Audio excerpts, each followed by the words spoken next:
El 10 de septiembre de 2005, el Partido Fascista Democracia Nacional convoca una concentración de claro carácter racista en Cangas de Onís. A mostrar su rechazo, colectivos antifascistas y antirracistas convoquen una concentración una hora antes na mesma plaza de Cangas. Sobre les 6 de la tarde, unes 120 personas se dan cita na plaza Pelayo de Cangas de Onís, baixo unha fuerte presencia policial. Nese momento pasa un autobús de la Guardia Civil con actitud provocativa, incluso haciendo el saludo fascista, y recibe el impacto de una botella en una de sus lunas, que no provoca ningún tipo de daño. Este es el incidente con que las fuerzas de seguridad del Estado justifiquen una desproporcionada carga policial, ocultando la verdadera intención de desalojar la plaza, ya que el autobús en el que venían los neonazis lleva 20 minutos esperando en otra parte del pueblo.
Tras el desalojo de la plaza y las posteriores persecuciones que durarán varias horas, a las 6:30 de la tarde llegan los fascistas.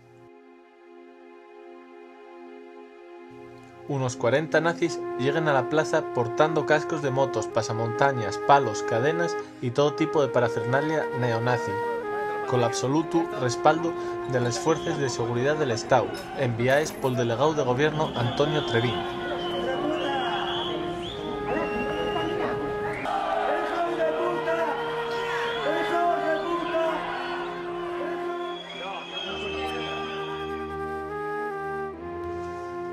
El acto de los neonazis dura tan solo 15 minutos, entre silbidos y el abucheo constante de la gente del pueblo. ¡Trabajadores! ¡Fuera! ¡Alcaro!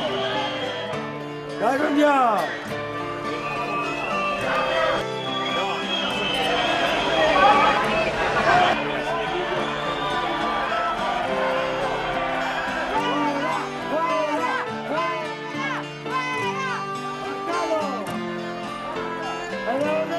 Tras un breve mitin xenófobo insultante por parte de Manuel Canduela, el presidente de dicha formación fascista, abandonen el pueblo en el mismo autobús que vinieron.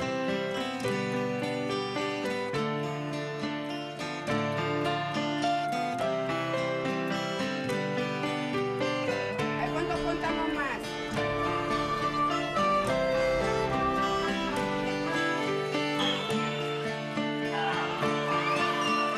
Este acto deleznable se salda con un total de 14 imputados, que la petición fiscal asciende a 35 años de cárcel y a más de 1.200 euros en multas.